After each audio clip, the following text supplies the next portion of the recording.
Oi pessoal, tudo bem? Eu hoje resolvi gravar esse IGTV porque eu quero falar de um menino muito lindo, é o Arthur. Arthur Belo, ou melhor, ame Arthur Belo. Esse garotinho, assim como tantas outras crianças, também tem AME, atrofia medular espinhal. E por que eu tô gravando esse vídeo aqui? Porque o Arthur precisa da nossa ajuda. Eles estão batalhando para conseguir esse valor em dinheiro que é tão alto, mas que significa a vida dele.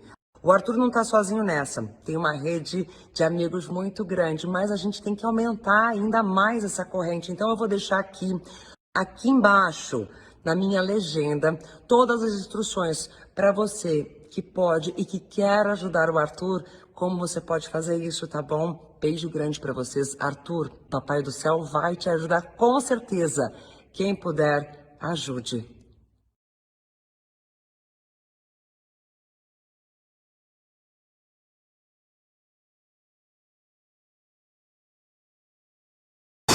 O ministro da Justiça, André Mendonça, exonerou o diretor de um dos órgãos de inteligência ligados ao ministério.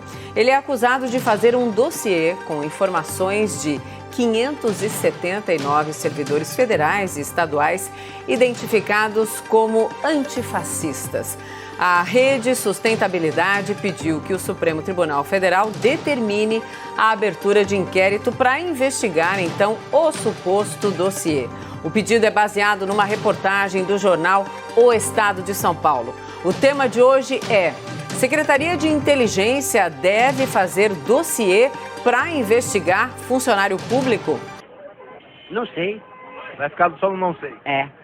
O problema é seu. Os nossos debatedores são Bruno Salles, advogado mestre em Direito Penal. Boa noite, Bruno.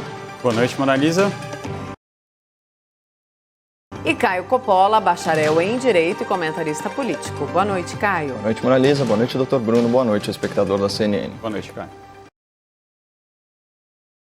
Começamos com você, Caio. Suas primeiras considerações, então, por favor. Bom, Mona Lisa, eu já peço licença aí para um comentário excepcionalmente longo e conto aí com a sua mediação para equilibrar o tempo com o meu estimado debatedor.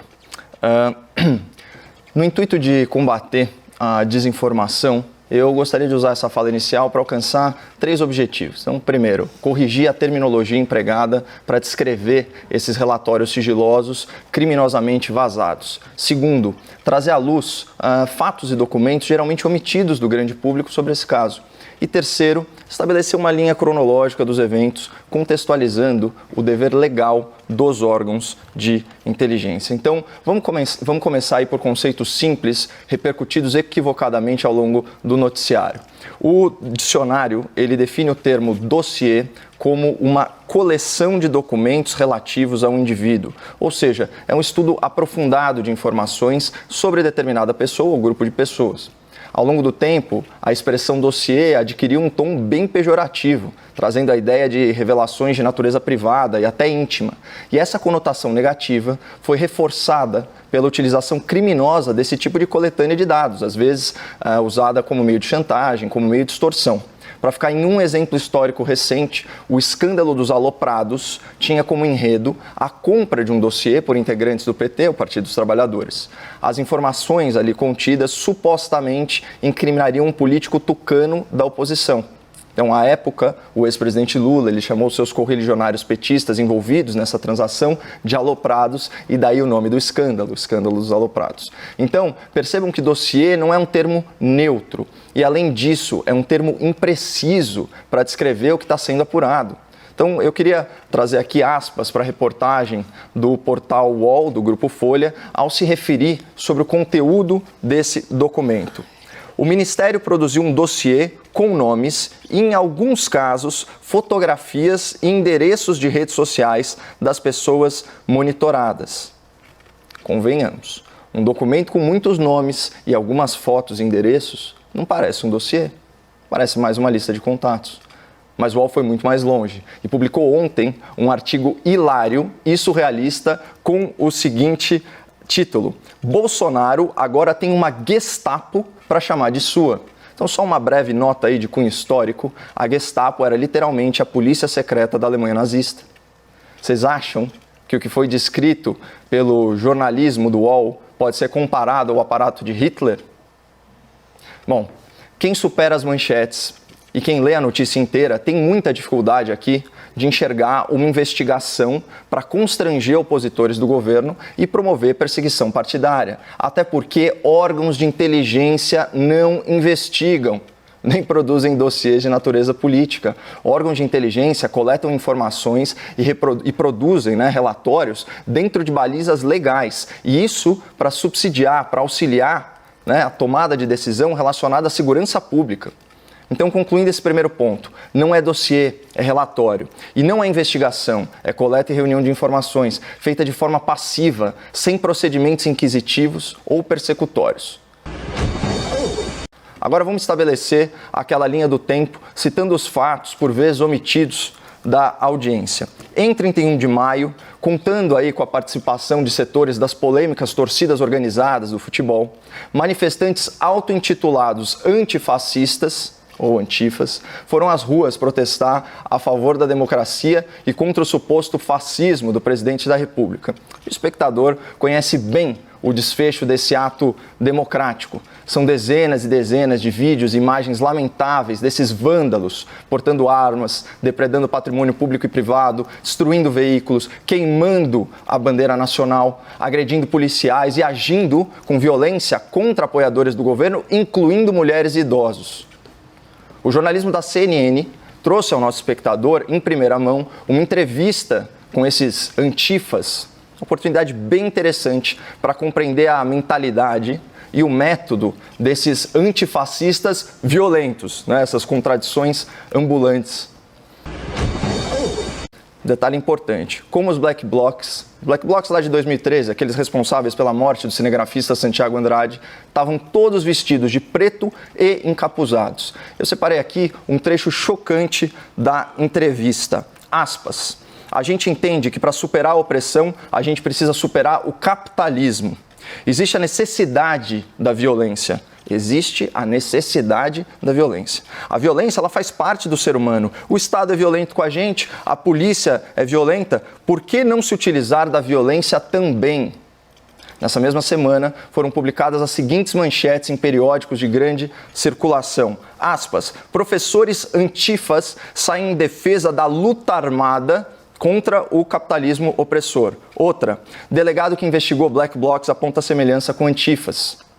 E a entrevista dessa reportagem é chocante também. E um manifesto começou a circular na imprensa e nas redes sociais. O seu título era o seguinte, aspas, policiais antifascismo em defesa da democracia popular. Me permitam citar um trecho para dar uma dimensão do radicalismo desse texto. É fato que o fascismo nada mais faz do que se apropriar e prolongar os mecanismos construídos pelas sociedades liberais. Precisamos de uma frente única antifascista para organizarmos uma reação às ameaças civil-militares de ruptura institucional. Somente a resistência organizada que garanta a participação popular poderá cumprir essa tarefa. Se fosse um socialista de iPhone, com esse discursinho anticapitalista, esse papinho antiliberal, ninguém daria tanta importância. Mas esse manifesto foi assinado por nada menos que 500 policiais civis e militares. Gente com treinamento para uso de força letal, com porte de arma, com farda do Estado. É gente que relativiza o direito à propriedade privada, que acha que o liberalismo é opressor e defende o socialismo de inclinação comunista. Gente da própria corporação que acredita que a polícia é um agente repressor e não protetor. Será que é mesmo tão absurdo monitorar esses servidores, assim como os manifestantes violentos e seus apoiadores, a fim de simplesmente cumprir a lei que instituiu o Sistema Brasileiro de Inteligência? Olha o que essa lei diz no seu artigo 1º, parágrafo 2º. Entende-se como inteligência a atividade que objetiva a obtenção, a análise e a disseminação de conhecimentos sobre fatos e situações de imediata ou potencial influência sobre a salvaguarda e a segurança da sociedade e do Estado. A gente sabe muito pouco sobre esse relatório, ele tem natureza sigilosa. Mas olha, nem sempre a pior interpretação é a correta. E nem sempre o que a mídia ventila é a verdade completa. e a gente vai tratar isso ao longo do debate. Bruno, então, suas primeiras considerações, por favor. Obrigado, Mona Lisa. Minhas amigas, meus amigos, telespectadores, boa noite. Um dos personagens mais intrigantes da história do Brasil, de um momento triste, lamentável e eu espero que irrepetível, foi o general Golbery do Couto e Silva, apelidado na época como o Bruxo ou o Feiticeiro.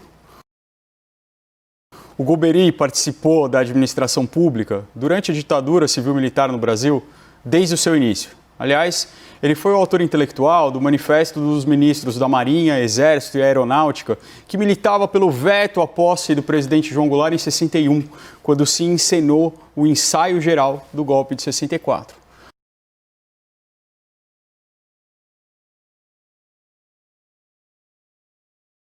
Ainda em 64, depois do 1º de abril, ele foi incumbido pelo Marechal Castelo Branco da criação do SNI, o Sistema Nacional de Informações.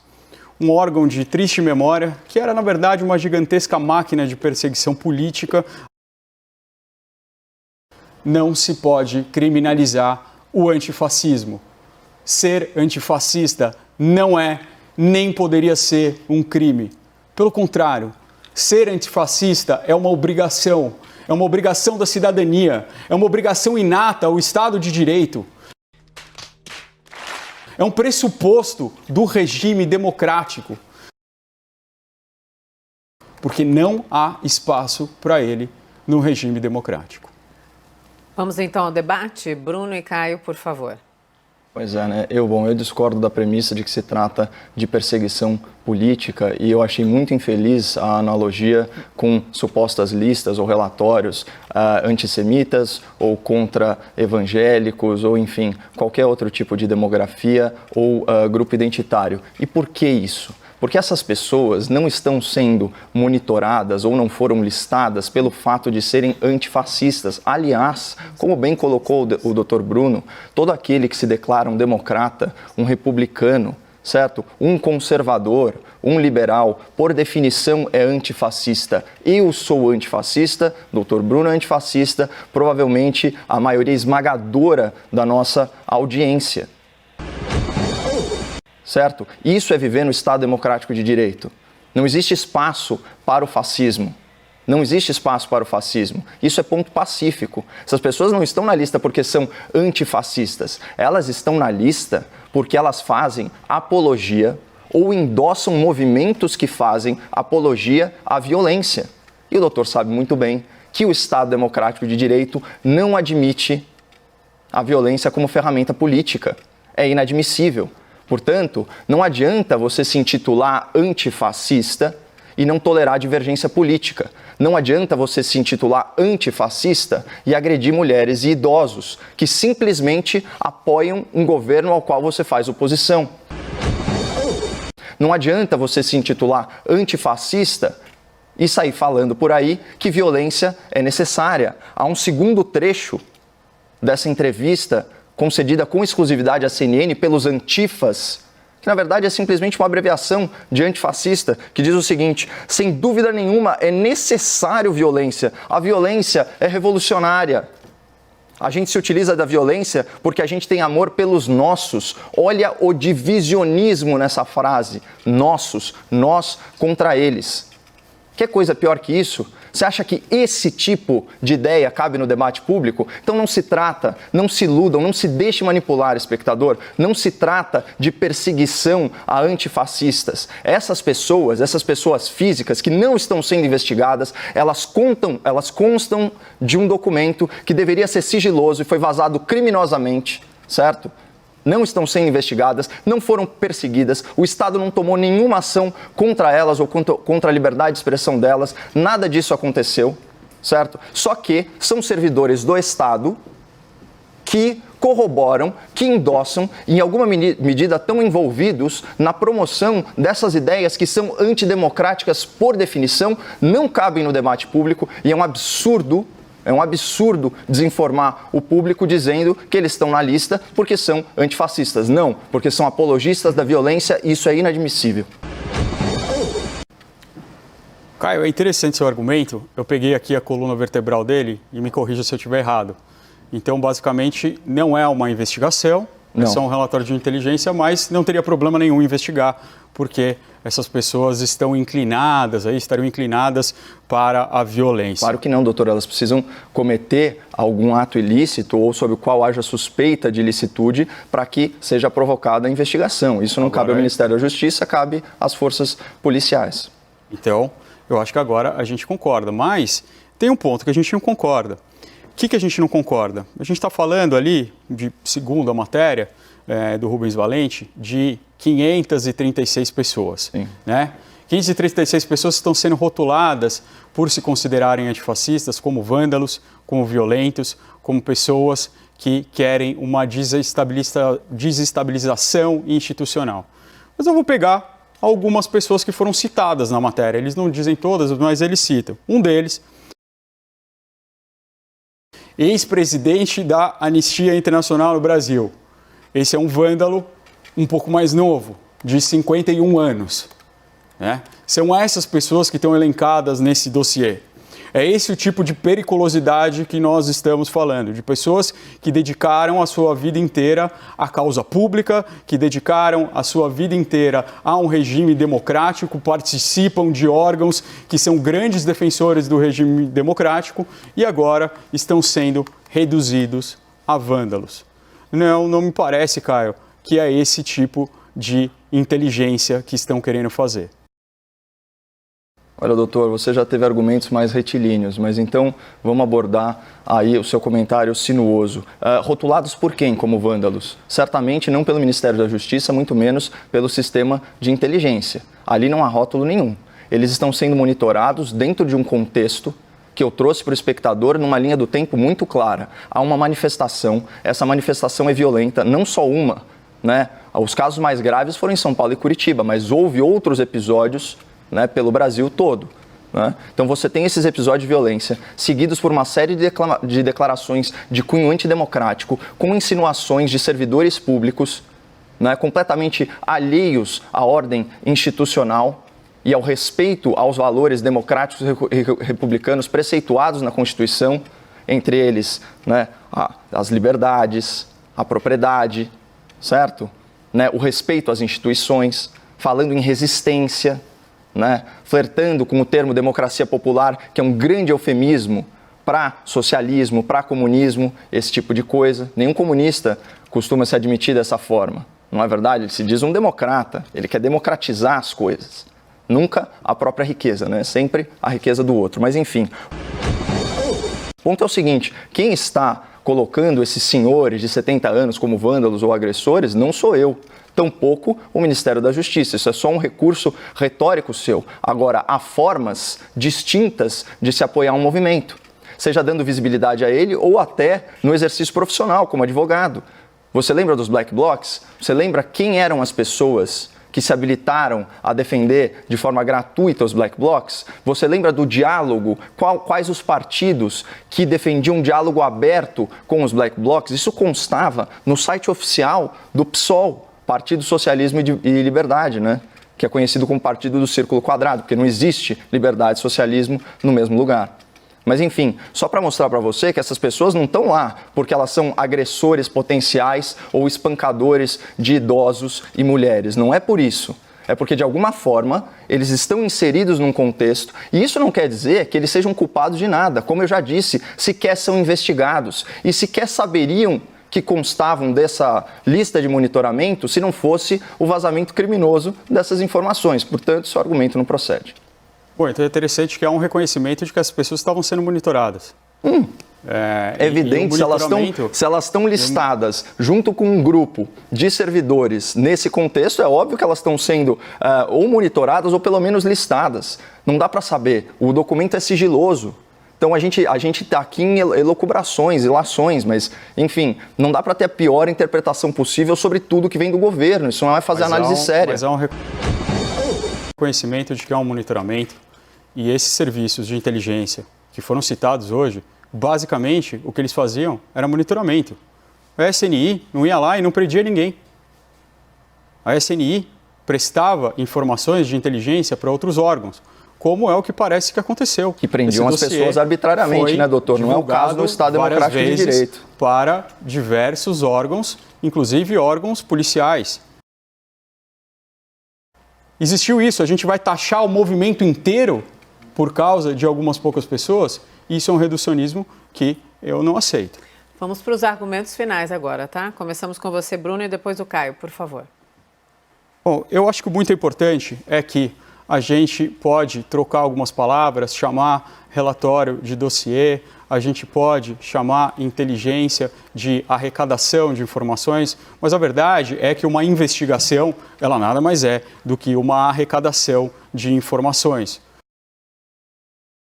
O que já foi reconhecido pela ministra Carmen Lúcia, e eu espero que as devidas atitudes sejam tomadas. Caio, seus argumentos finais, por favor. Eu concordo, doutor, com a sua crítica ao reducionismo e à generalização. Mas eu também acho que a gente tem que chamar as coisas pelo que elas são, né? Então você não pode chamar relatório de dossiê. Não se trata simplesmente de uma confusão de termos, muito menos no jornalismo, que tem que ser acurado. Você não pode chamar a coleta de informações de investigação.